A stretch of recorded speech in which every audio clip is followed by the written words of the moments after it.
Hindi, wala pa. Si Boy, tanong nga kay Boy. Ano akong ano eh. Uwi akong ano eh. Ako pintor ni Ate Mat.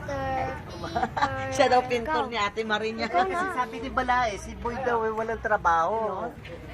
Ano to, para sa ano din to? Pampatay Gusto eh. yung kulay beige. Oo. Yan lang ano. Ito, magiging ganyan yan. Ganyan, Ah. Pero pag may pula ko, May bibigyan ko. pampatay.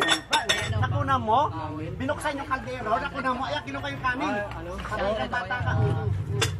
Kawawa. Ano mo yan? Kaya ano yung ganda lang kayo? Ano mo kanimo, ayan, ayan, ayan. Ayan yan na. Teka pang, Ito. Sabi niyo Ilang kasi. pintor kailangan yan eh?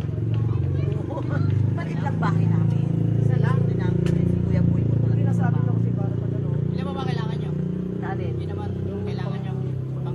Kasya na ba yan pangkahoy? Pangkahoy, paano ba pa kailangan natin sa Yung nga, pangkahoy? yung sabi niya na... Ay, wag yan, Pedro. Flat wool muna kayo.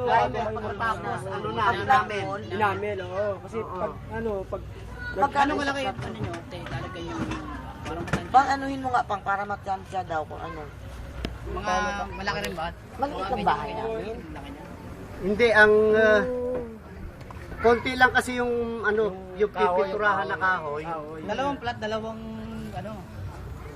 Hindi, baka pwede na tag-isa. Tag-isang galon, Oo. tag-isang galon na isang plat, isang Rayo, yung pwede naman sa rayo. kasi kulang naman. Tapos mas marami pipinturahan na bato. Bato kasi ang marami na. Mas marami sa bato kasi yung